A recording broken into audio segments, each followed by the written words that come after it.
Seja bem-vindo ao nosso 9º episódio do podcast A Vida dos Direitos. Muito obrigado pela sua presença, a presença sua e de sua família aqui no nosso podcast. Hoje, um tema muito importante, muito interessante. A declaração antecipada de vontade, ou seja, o testamento vital.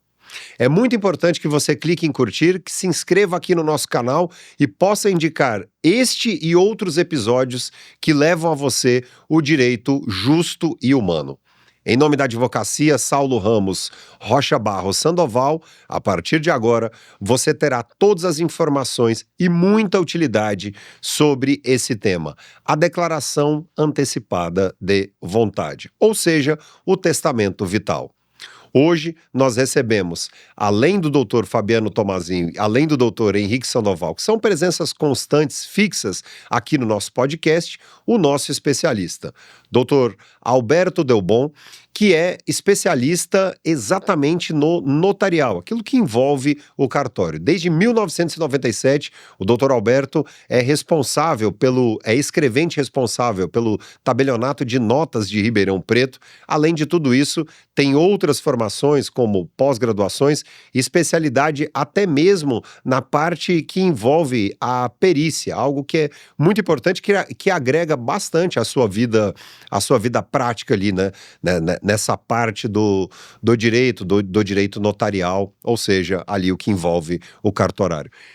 Seja muito bem-vindo, doutor Alberto Delbon, como quiser. Muito obrigado, bom dia a todos, aos usuários que consomem tanto a internet, vídeos, né, que é muito importante a acessibilidade que nós temos às informações, né, e hoje nós trataremos de um tema muito bacana, né, o qual a gente precisa realmente sentar no almoço de domingo e conversar abertamente, quebrando os tabus, conversando com os familiares, deixando claro a nossa vontade de cuidados, né? Isso é muito importante. É tão curioso isso, né?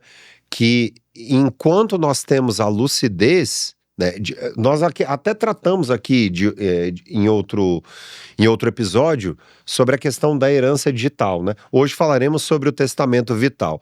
Para nós, igual ao meu caso, né? O meu caso de quem não é da área jurídica, esse testamento em vida existe quando houver a lucidez. Então nós vamos falar muito sobre isso hoje. Temos aqui a presença do doutor Fabiano Tomazinho, que é especialista em direito, conhece muito sobre esse tema, conhece sobre a questão das famílias. Doutor Fabiano Tomazinho, mais uma vez, seja muito bem-vindo aqui ao nosso podcast para esse tema sensacional, né? Eu que agradeço. É um tema bastante curioso que vai trazer bastante informação para os ouvintes.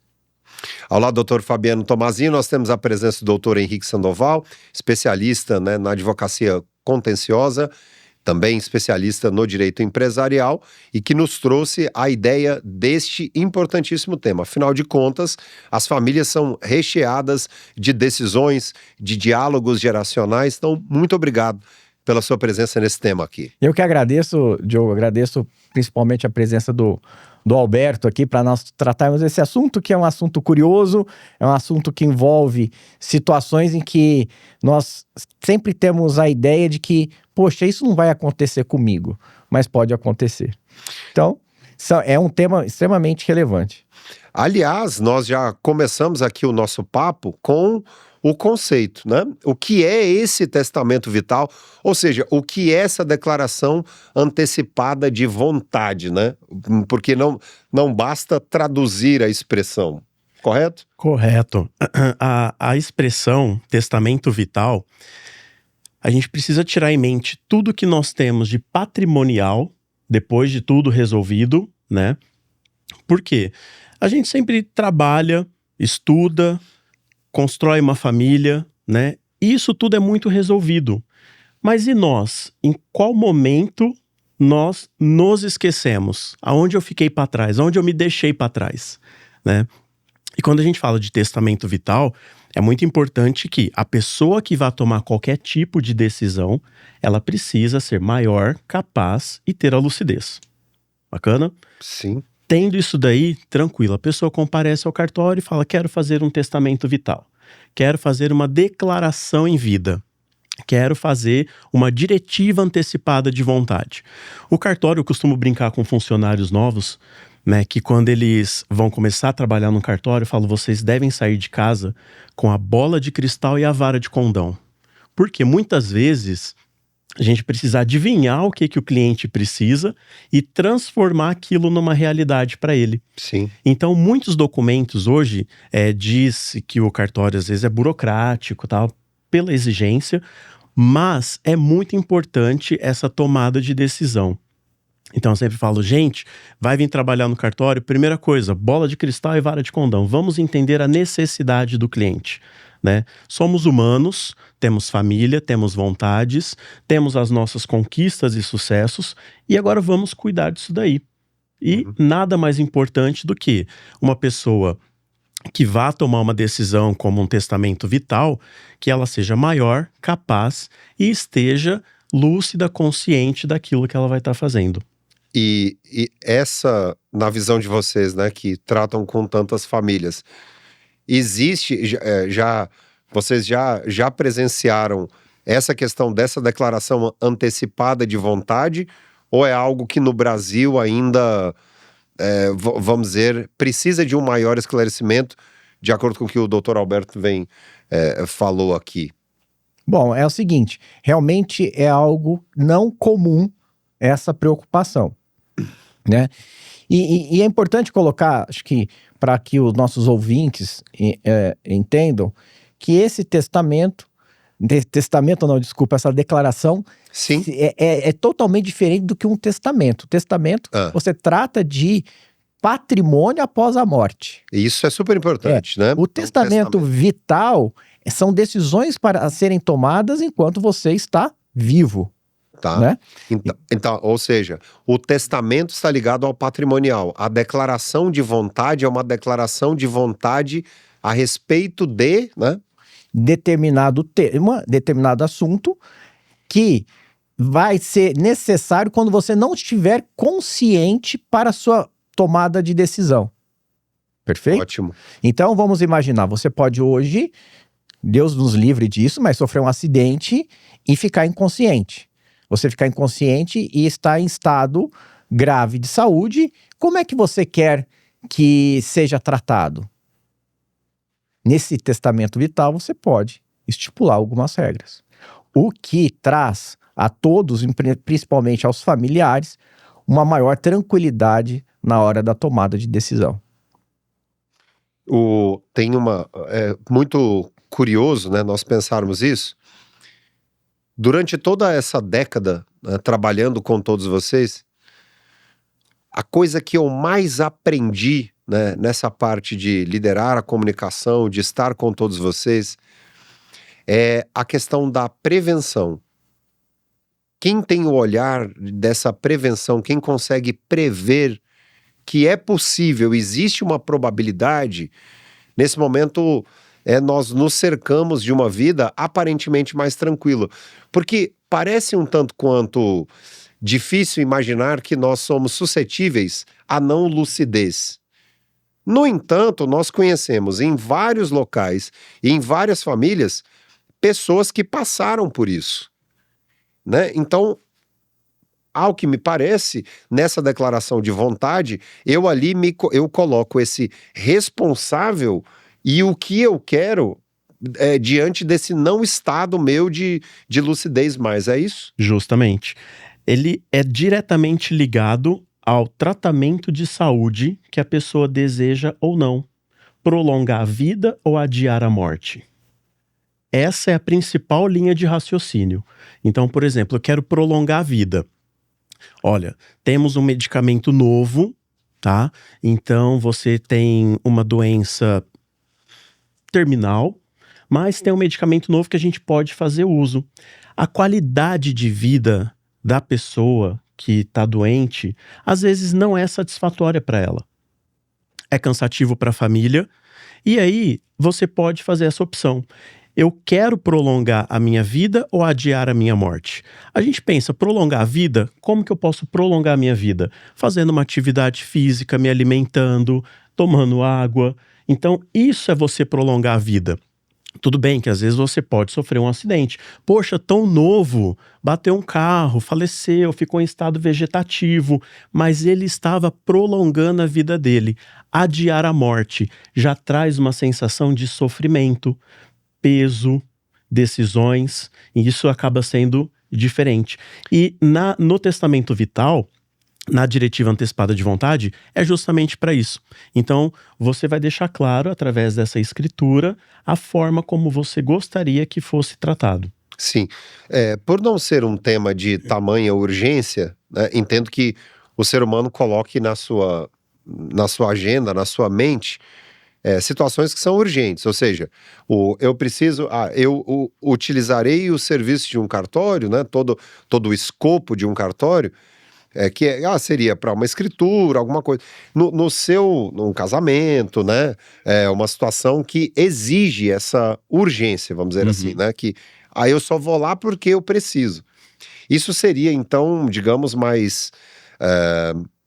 Isso dependeria de uma vontade a mais, ao que me parece, preventiva de alguém, né? Sim.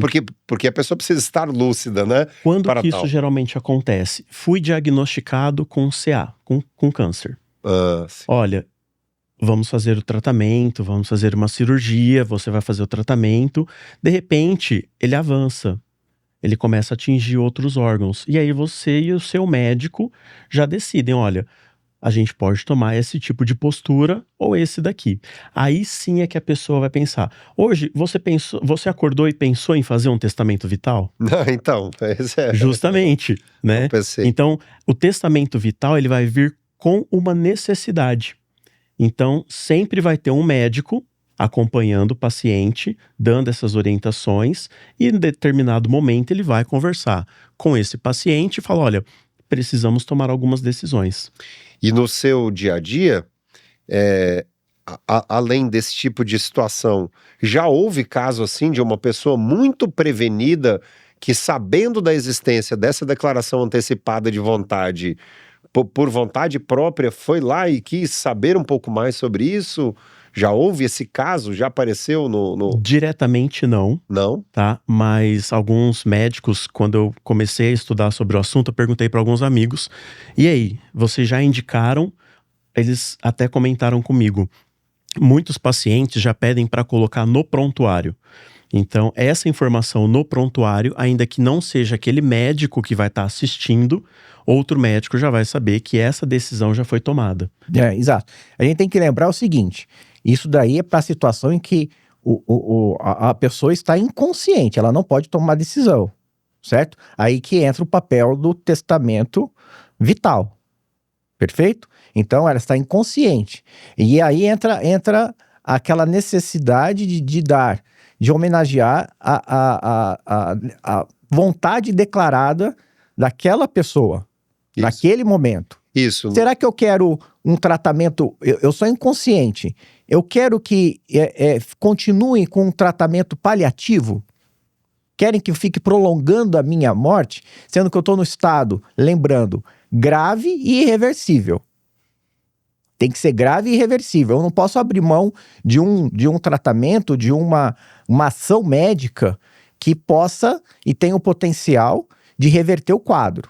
Agora, quando já está um quadro grave e irreversível, o testamento vital poderá estipular, né, que naquela situação ele não quer que prolongue sua morte, que a sua morte não seja sofrida. Isso. Aí, vamos lá.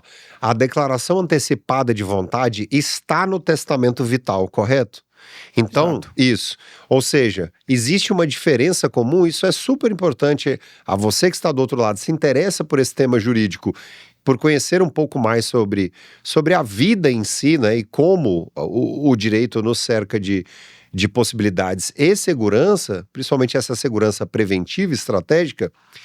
Existem dois ramos ao que tudo está sendo exposto aqui. O testamento comum, que é aquele que nós conhecemos, e o testamento vital, que está ligado a essa previsão da não lucidez diante de situações que são situações mais emergenciais, né? Isso, um caso Podemos assim em que a colocar. pessoa é colocada ou está em coma, está inconsciente, né? E o que o Dr. Henrique comentou é muito importante, porque se há um tratamento paliativo, se há uma condição de reversão, isso não entra em ação.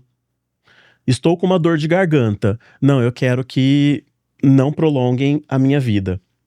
Não quero que adiem a minha morte. Mas é uma dor de garganta, você vai tomar um remédio e vai sarar. Então já não há essa necessidade.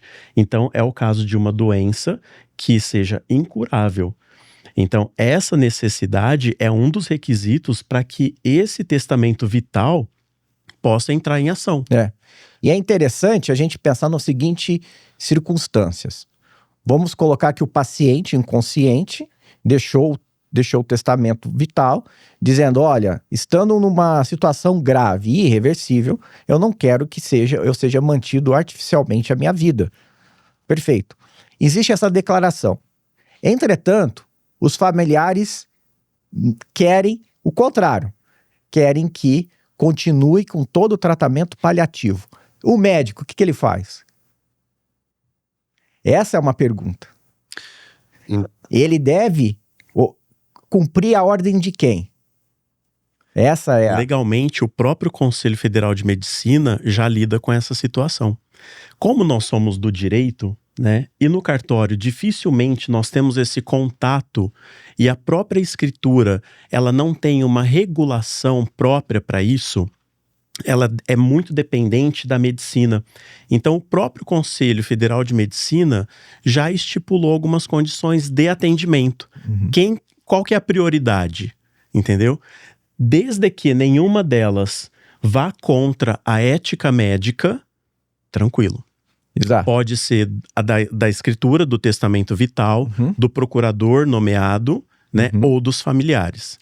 Agora, eu fiquei curioso o seguinte, se você já conheceu alguém ou se é permitido para quem não tem nenhum tipo de prognóstico, nenhum tipo de diagnóstico de doença e tal, a pessoa está ali, 100%.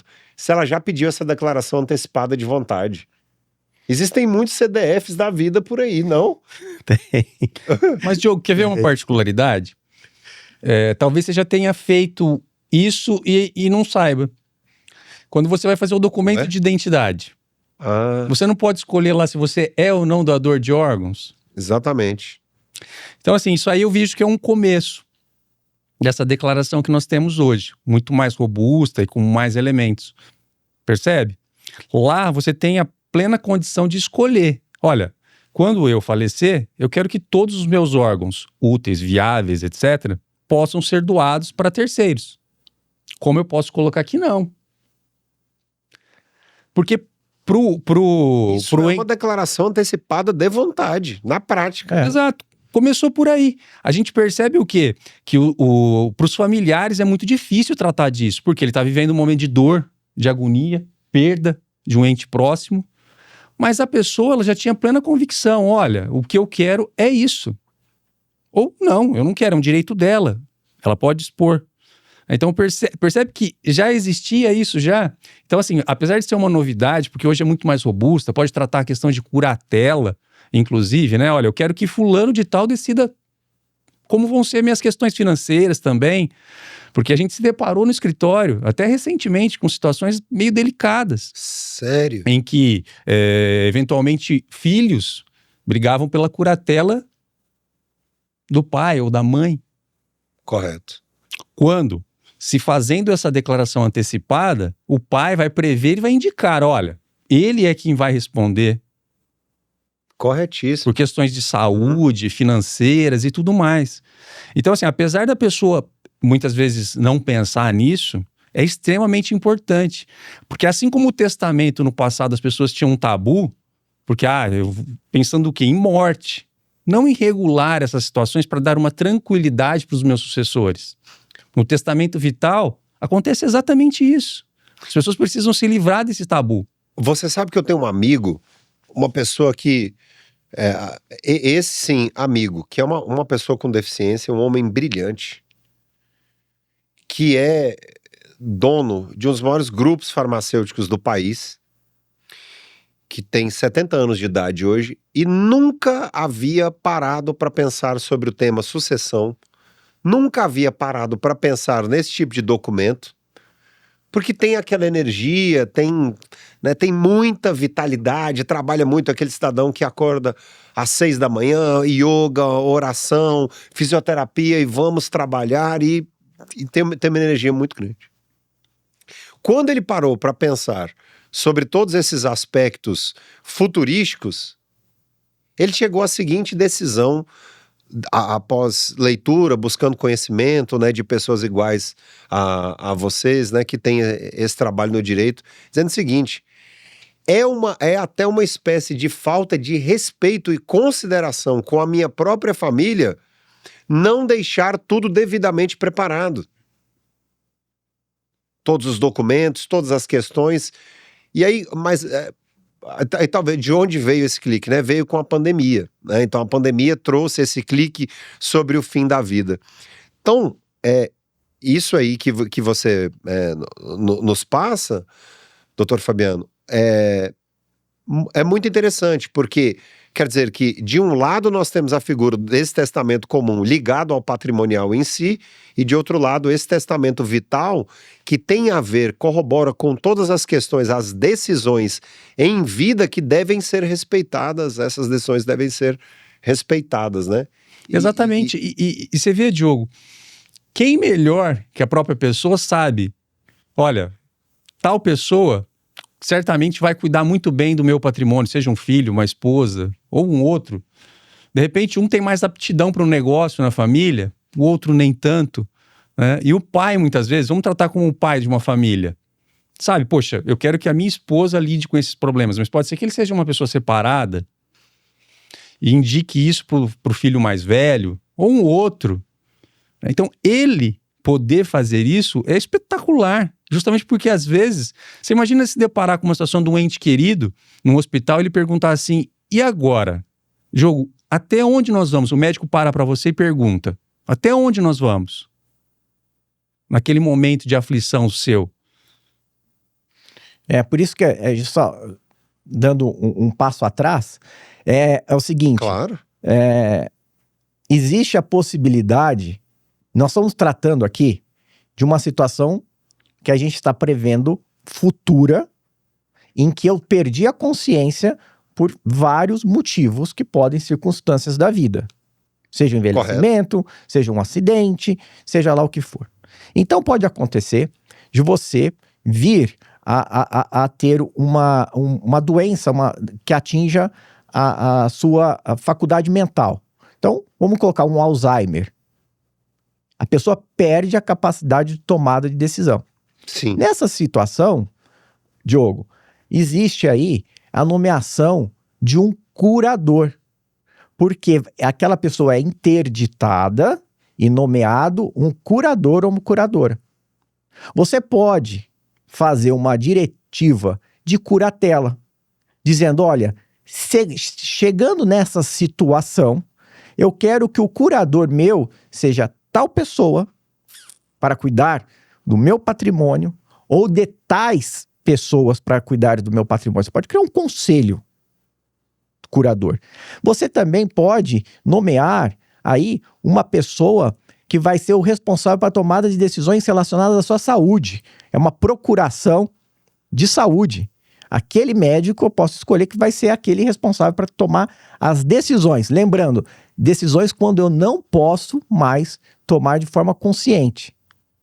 E o grande ponto é que esse documento, aparentemente, então, né, tem uma absurda validade legal no Brasil, até um pouco pleonástico falar isso, né, uma vez que basta...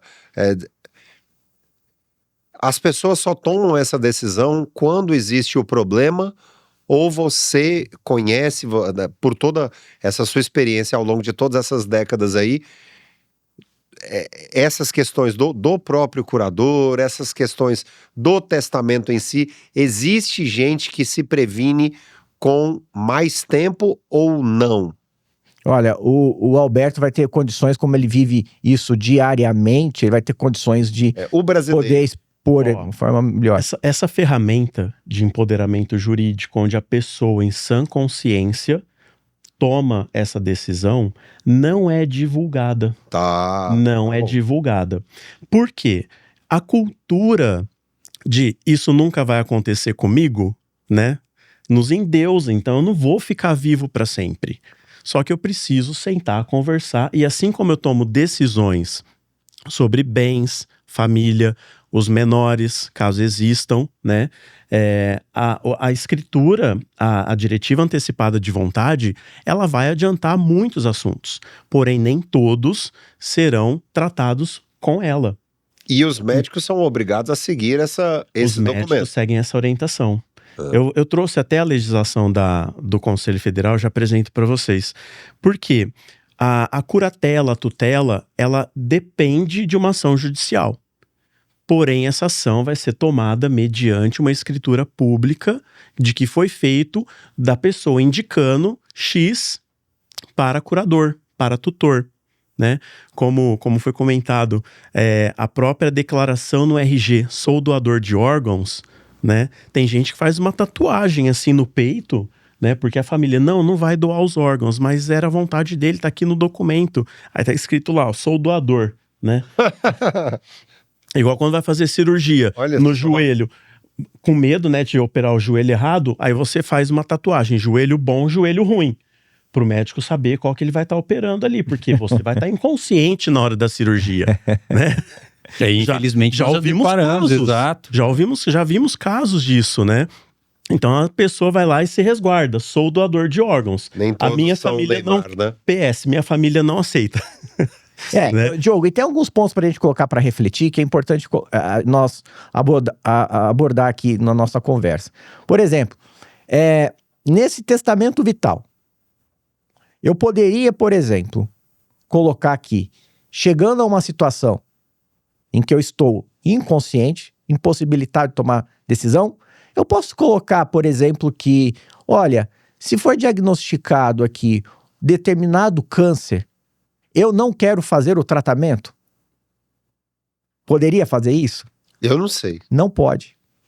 Você não pode abrir mão de tratamentos, métodos terapêuticos que possam reverter o seu quadro.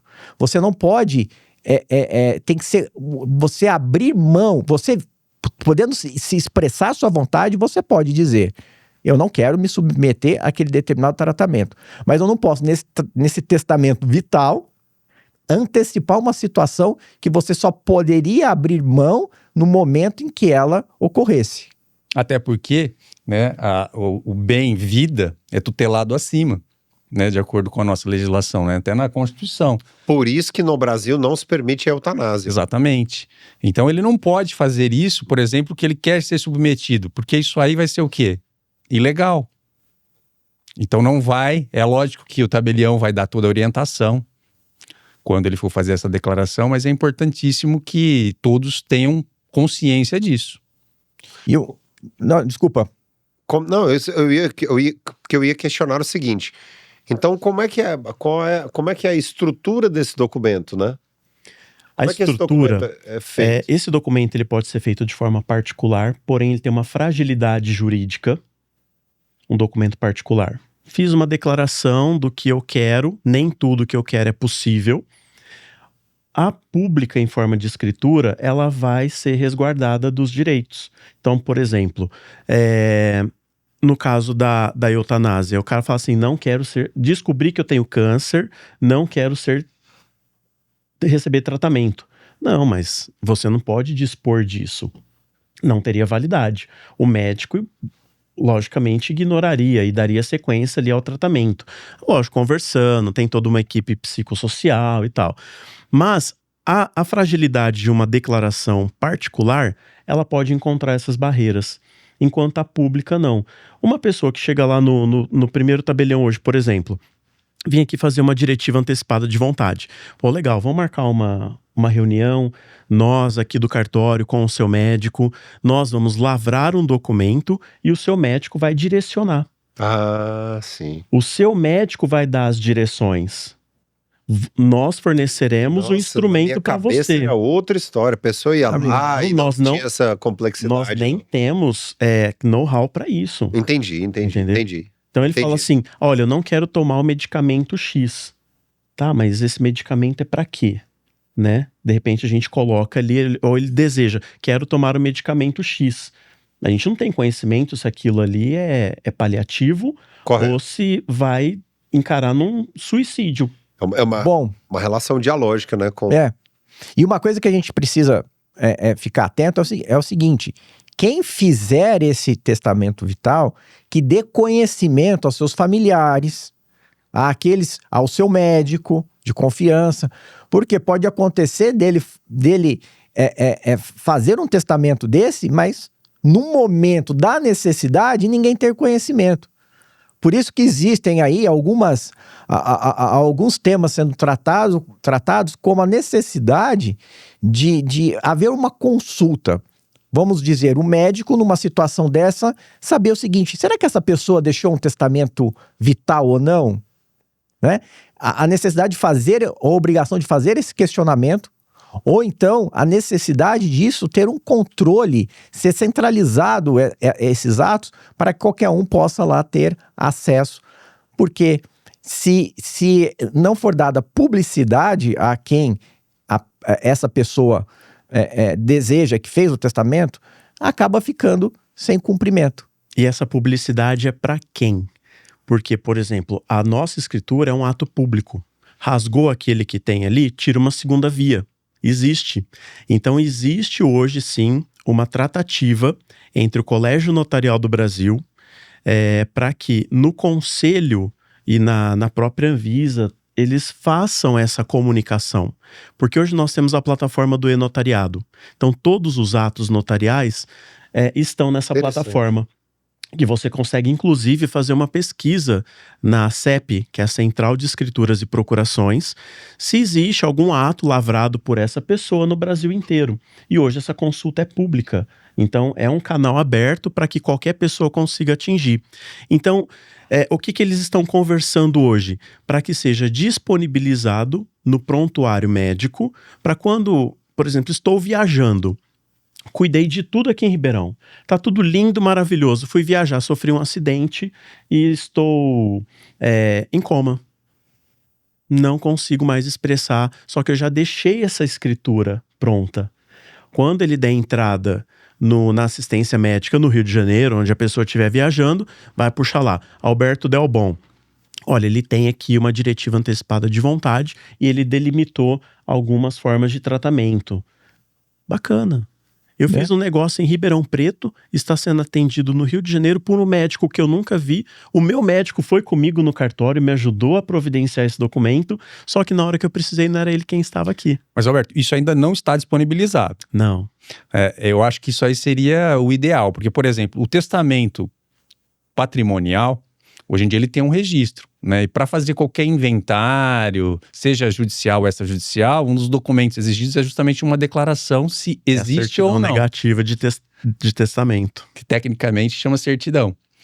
Ele vai lá e fornece esse documento. Olha, existem aqui tantos testamentos e tudo mais, né, Alberto? É isso. Agora, num caso desse, seria crucial a existência desse documento disponibilizado, porque, como muito bem colocado pelo Alberto, você imagina, se isso acontecer a 1.000 quilômetros daqui, o médico poder ter acesso.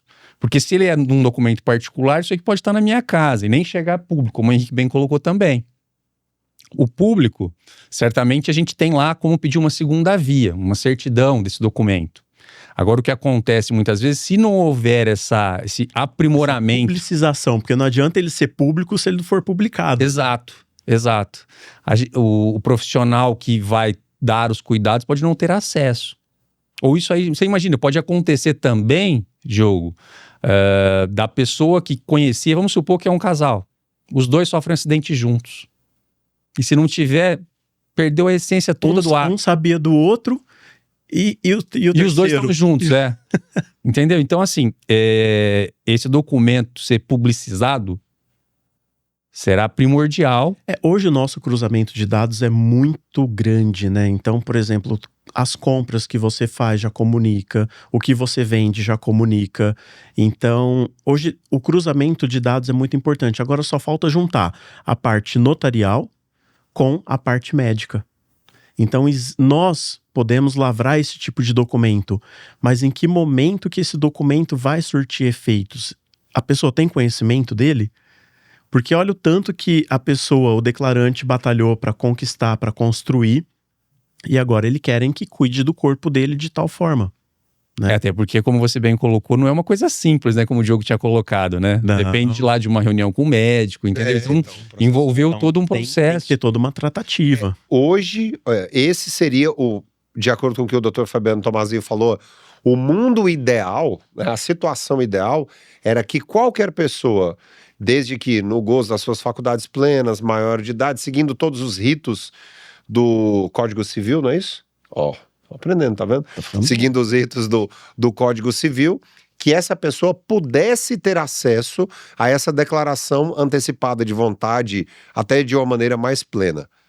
Porém, ela acontece hoje no cenário de uma previsibilidade em relação à não lucidez, com o devido acompanhamento médico, com toda esse aconselhamento do cartório em si, correto? Isso, justamente para evitar Sim. e poder garantir essa descompressão familiar. Porque muitas famílias, além do tabu que nós temos de não conversarmos de domingo, né? Por exemplo, eu já falei para minha esposa que eu vou morrer voltando de Nova York, dormindo no avião, o avião caindo. Eu vou estar dormindo, o avião caindo, morri, acabou ali. Né? Então acho que é por isso que eu não vou fazer a minha diretiva antecipada de vontade. Ou não vai viajar para Nova York. Coitado de quem estiver no mesmo avião que eu. Quem entra no mesmo avião que eu falo, que o Alberto tá aqui, não, voltando de Nova York, eu pego outro. Então, esse sentido de descompressão que esse documento vai trazer para os familiares, a esposa, por exemplo, não vai precisar tomar esse tipo de decisão. Porque, psicologicamente, para ela, a responsabilidade é muito grande. Ela vai se sentir culpada pela morte do marido porque não avançou, não adiou a morte. Então, além de ser uma ferramenta jurídica, ela é uma descompressão familiar. Eu posso dividir com vocês, perdão, Humberto, dividir com vocês uma entrevista que eu vi recente no jornal de uma professora. Ela tinha 34 anos, solteira, e ela teve um AVC.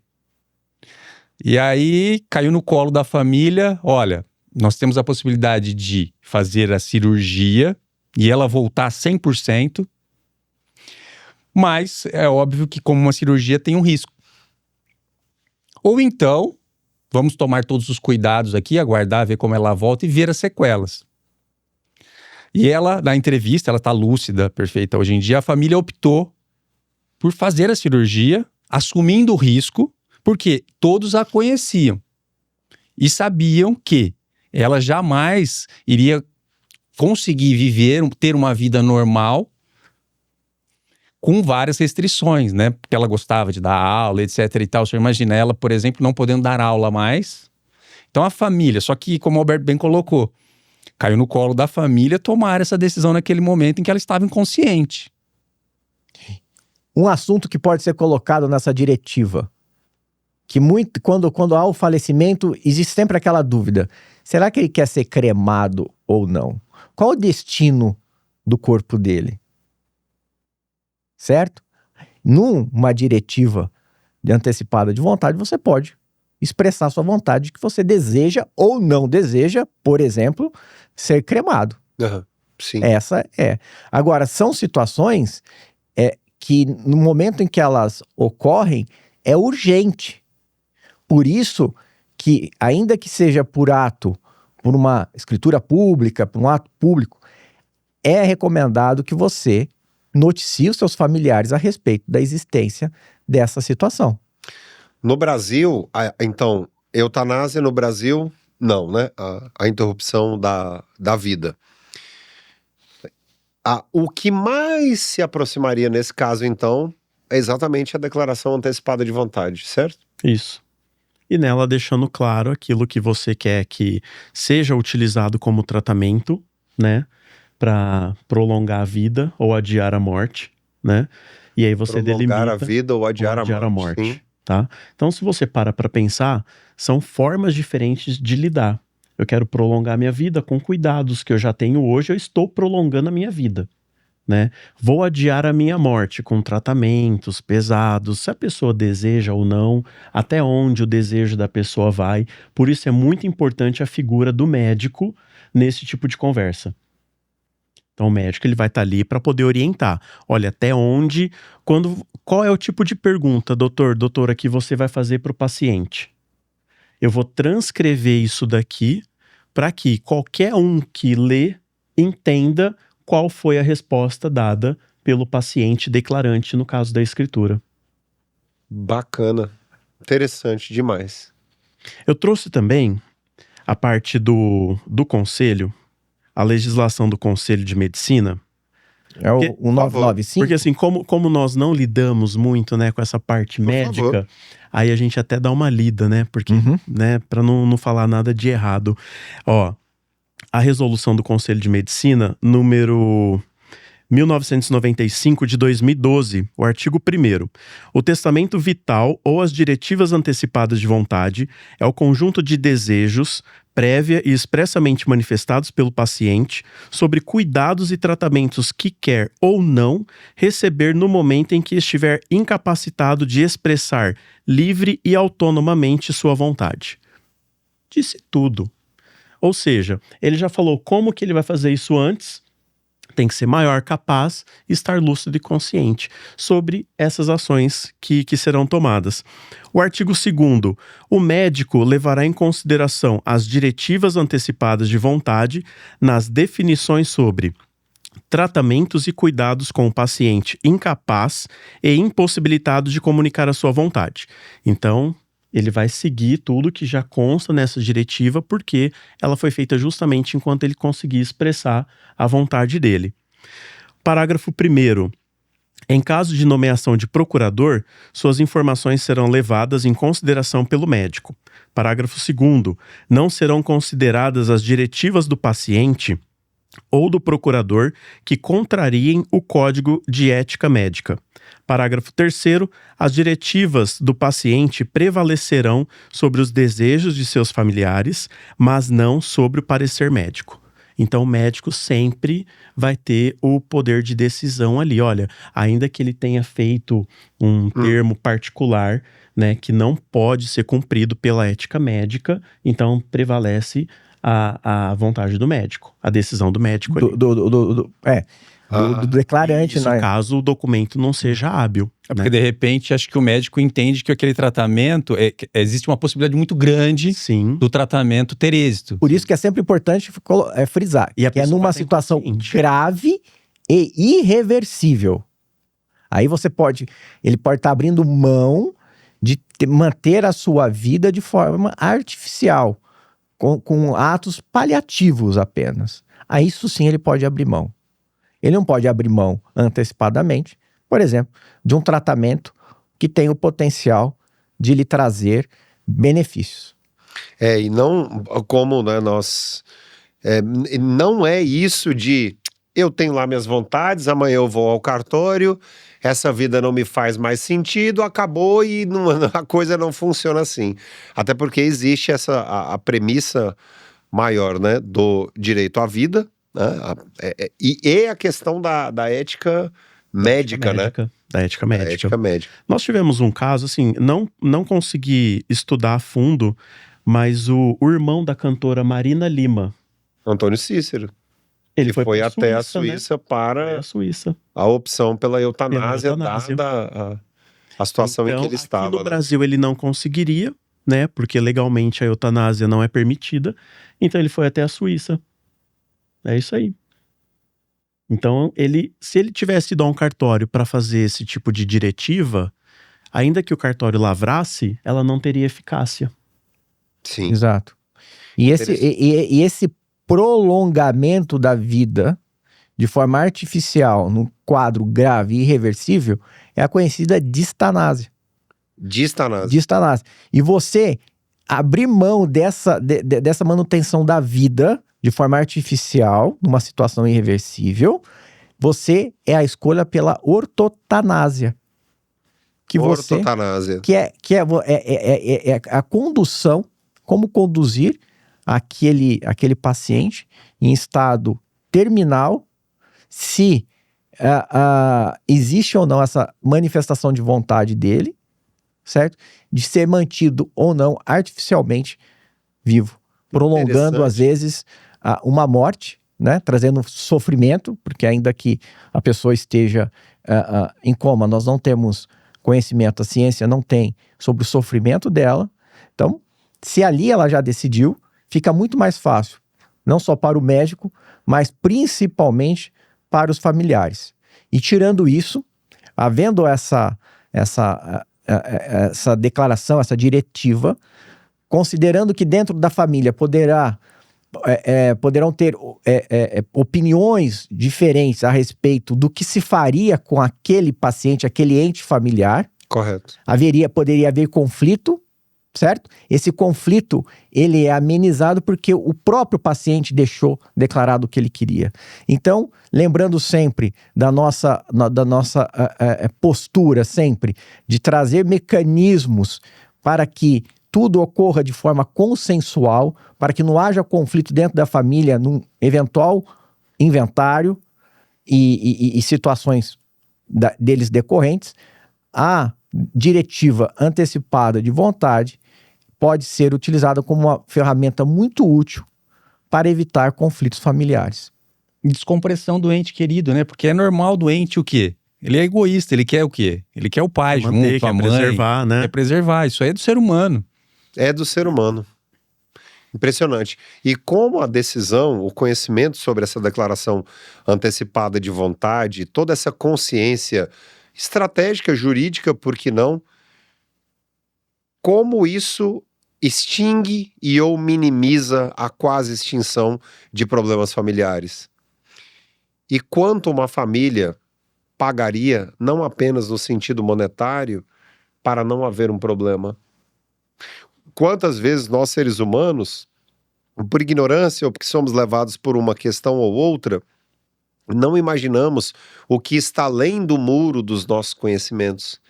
E muitas vezes o especialista, o cartório, o próprio advogado e pessoas que são especialistas dessas áreas, né? Psicológica, psiquiátrica, todo esse suporte desses profissionais. Quanto isso pode minimizar os problemas nas nossas vidas, né? Com certeza. E acho que é importante dizer também, né, Alberto, que essas declarações ou diretivas, elas podem ser alteradas ao longo da sua vida. Ah, sim, existe a revisão perfeito. ainda. Exato.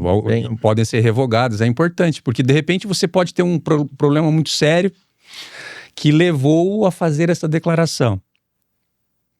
Mas você fez o tratamento, você foi lá e fez a declaração, seguindo a orientação médica e do cartorário, mas de repente você se tratou, ficou curado, e aquilo lá já é passado. E você pode alterar. Ou porque você passou por um tratamento, sentiu tudo aquilo. E mudou a concepção, Exatamente. crença. E você pode refazer. Interessante. Assim como uma procuração, né? Porque, na verdade, isso acaba sendo um ato de procuração onde você está delegando ali, expressando a sua vontade sobre tal ato, né? Você pode revogar e tal. Então, você tem essa capacidade de poder fazer e alterar. Até o próprio procurador, porque de repente você tinha lá como... Às vezes a pessoa que você nomeou ali morreu antes de você. Pode acontecer. Pô, agora arrumei tudo aqui, passei a pessoa pro conselho. Pô, vou ter que precisar de outro agora. Exato. E eu volto a frisar a importância dessa diretiva para a curatela, naquela situação que você está sendo interditado, porque não tem mais condições de tomar decisões, certo? Vai vir uma pessoa que vai cuidar de você, vai cuidar do seu patrimônio, vai cuidar da sua saúde. O que você quer? Você pode deixar tudo estipulado. Você vai querer ser mantido na sua casa? Você quer um home care ou você quer ir, ou você prefere ficar em uma clínica? Analisado, exato. Você pode deixar tudo isso bem estipulado, facilitando a vida e a consciência de quem ficou para cuidar de você. É óbvio, Diego, que a legislação ela traz lá, ela elenca as pessoas que podem ser os curadores, etc. Mas partindo dessa vontade, como o Henrique bem colocou, da própria pessoa, o juiz vai levar em consideração, porque muitas vezes isso daí gera transtorno na família ou até briga mesmo, porque de repente um se coloca a posição de ser o curador para poder alvorar sobre determinado bem, etc. Sim. e tal, gerir o patrimônio. Então, muitas vezes, essa pessoa que faz a declaração, ela já pode deixar de acordo com a vontade dela. Então, é muito interessante. Então, como o Alberto colocou muito bem que essas questões aí são judiciais, mas se ele chega lá com uma escritura pública, com a declaração de vontade, o juiz tem que levar em consideração. Da mesma forma como é feito o testamento, né? Você precisa de uma certidão para ver se existe uma disposição de vontade feita anteriormente, né? Da disposição dos bens. Curiosidade agora, Alberto. E se na declaração de vontade, acho que não tem também, né? Para falar da curatela. Tem uma certidão? Eles vão pedir? Não vão, né? Não. Mas uma pessoa que faz, tá? Hoje uma diretiva antecipada de vontade, a gente sempre imagina que essa pessoa é comunicativa dentro do lar, todos sabem, e muitas vezes o que a pessoa precisa também é desse documento. Porque para você movimentar uma conta bancária, você precisa de uma procuração, não precisa? Exato. De uma pessoa, o banco vai te exigir esse documento. Então, é a mesma coisa. Nós formalizamos esse instrumento para que o procurador, o representante, possa apresentar lá para o médico, olha, ele deixou isso daqui, ajuda, doutor? Não, ajuda, tal, a gente já tem um direcionamento agora. Então, vou te passar essas possibilidades aqui para a gente poder conversar. Perfeito. Nós chegamos ao fim deste 9º episódio. Pois é, o papo é muito bom. Muito obrigado pela sua presença, doutor Alberto. E como fazemos sempre antes do final dos nossos episódios, uma palavra final às pessoas, a você, né, que está aí do nosso lado, do outro lado aqui da tela, mas já também para fazer um agradecimento. Hoje, o nosso podcast, então, nesta data aqui de gravação, meados de setembro do ano de 2025, nós estamos chegando a 6 mil inscritos neste podcast A Vida dos Direitos e mais de 44 mil pessoas no Instagram. Ou seja, passamos ali, somando as nossas mídias sociais, de 50 mil pessoas. O que para o universo jurídico é algo que muito nos honra. E isso se deve à presença de vocês, à generosidade de vocês, nossos amigos e pessoas que acreditam no trabalho da Advocacia Saulo Ramos Rocha Barros Sandoval, que neste ano comemora 105 anos de existência. Uma palavra final? Algum aconselhamento? Pessoal, agradecer imensamente o convite, poder estar aqui com vocês. O tabelionato, ele lavra, né, as vontades, só que nem sempre essas vontades são atingidas. Por quê? Nós precisamos de meios, de canais para falar sobre patrimônio, sobre bens, sobre família, sobre os direitos, né? E a diretiva antecipada de vontade é uma possibilidade que a pessoa tem para poder expressar a sua vontade, aquilo que ela deseja. Então, essa união que existe entre os advogados e os cartórios é muito importante, porque assim como já tem 44 mil inscritos, né, no Instagram, 6 mil, isso é muito importante para a divulgação. Você conhecia, Diego, essa diretiva antecipada de vontade? Não, conheço há poucos dias no estudo deste roteiro. Eu fiquei feliz de sair de casa hoje para poder vir aqui e falar com vocês sobre isso. Ainda que acanhado e tal, mas vim aqui, eu pude falar uma coisa que o cartório faz e que muitas vezes a pessoa precisa desse instrumento e não sabe como formalizar, não sabe como chegar na família, não sabe como conversar. Então hoje, por exemplo, os cartórios... Quando não há litígio, nós temos uma sala de reunião para poder sentar, conversar, falar abertamente.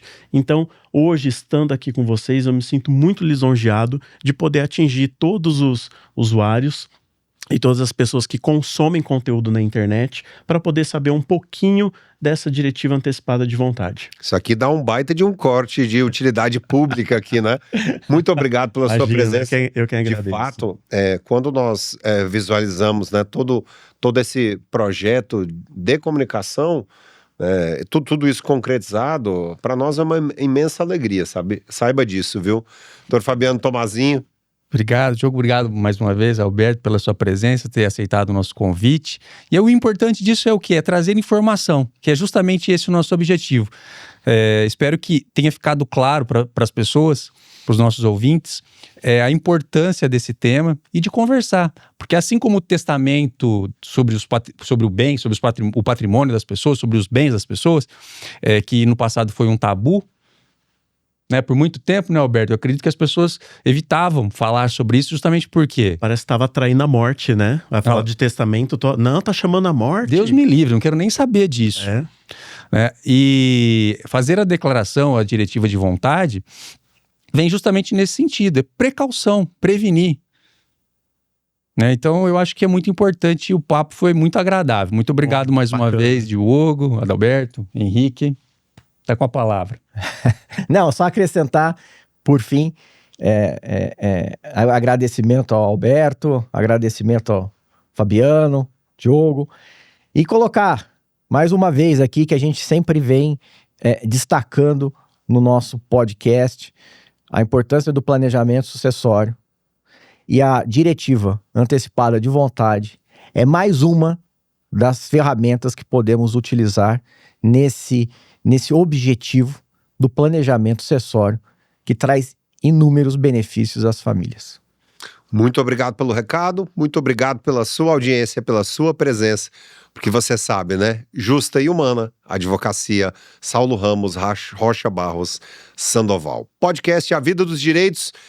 Aguarde a nossa presença no nosso 10º episódio. Já estará no ar neste nosso canal do YouTube. Muito obrigado.